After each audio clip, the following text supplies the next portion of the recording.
मित्रांनो, आज म्हणजे 2024 साली जयपाल सिंग मुंडा या व्यक्तीला कोण ओळखत नाही. जयपाल सिंग मुंडा हे बहुआयामी व्यक्ती होती. 1928 सालच्या ॲम्स्टरडम येथे झालेल्या ऑलिम्पिकमध्ये भारताला पहिलं सुवर्णपदक जयपाल सिंग मुंडा यांनी मिळवून दिलं. त्यावेळी भारताच्या हॉकी टीमचे ते कर्णधार होते. रांचीपासून 30 किलोमीटर दूर असलेल्या खुंटीमधील टकरी या छोट्या गावात जयपाल सिंग मुंडा यांचा जन्म झाला. प्राथमिक शिक्षण पूर्ण करून उच्च शिक्षणासाठी ऑक्सफर्डमधील सेंट जॉन कॉलेजमध्ये त्यांनी प्रवेश घेतला.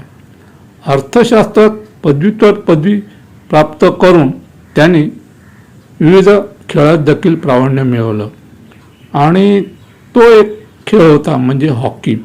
हॉकीमध्ये त्यांनी प्रचंड प्रावीण्य मिळवले. पुढे त्यांची निवड भारतीय नागरी सेवा ICA म्हणजे आत्ताचा IAS अधिकारी म्हणून निवड झाली.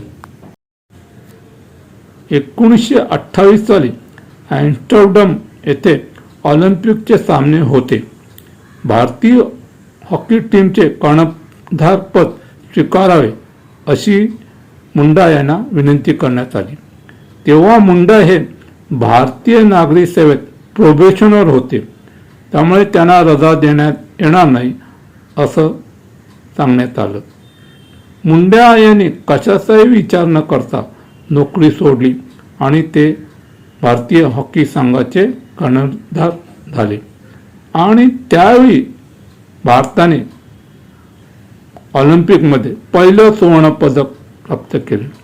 ऑलिम्पिकच्या इतिहासात भारत देशाने मिळवलेले हे पहिलं सुवर्णपदक आणि त्यावेळी जयपाल सिंग मुंडा हे हॉकी टीमचे कर्णधार होते. है ना कमाल की बात. जयपाल सिंग मुंडा यांचा मुंडा या आदिवासी जमातीत जन्म झाला होता. ऑलिम्पिक सामन्यानंतर नागरी सेवेत रुजू होण्याचा पर्याय ब्रिटिशांनी त्यांच्यासमोर ठेवला होता. मुंडा यांनी तो पर्याय नाकारला आणि आदिवासींवरील होणाऱ्या अन्यायाला वाचा फोडली. 1938 साली आदिवासी महासभा स्थापन झाली होती आणि 1939 साली या महासभेचे अध्यक्षपदी जयपाल सिंग यांची निवड झाली आणि येथूनच त्यांनी आदिवासींचे मूलभूत प्रश्न तीव्रतेने मांडण्यास सुरुवात केली होती. स्वतः आदिवासी असल्यामुळे अनेक वेळा त्यांना भेदभावाचा सामना करावा लागला होता. आदिवासींचे कसे शोषण केले जाते हे त्यांनी प्रत्यक्ष पाहिले होते आणि अनुभवले देखील होते. त्यांनी ब्रिटिशांना आणि काँग्रेसला आदिवासींचे प्रश्न समजावून सांगितले. आदिवासींमधील लोकप्रियता वाढल्याने त्यांना मरांग गोमके सर्वोच्च नेता असे देखील म्हटले जाऊ लागले होते.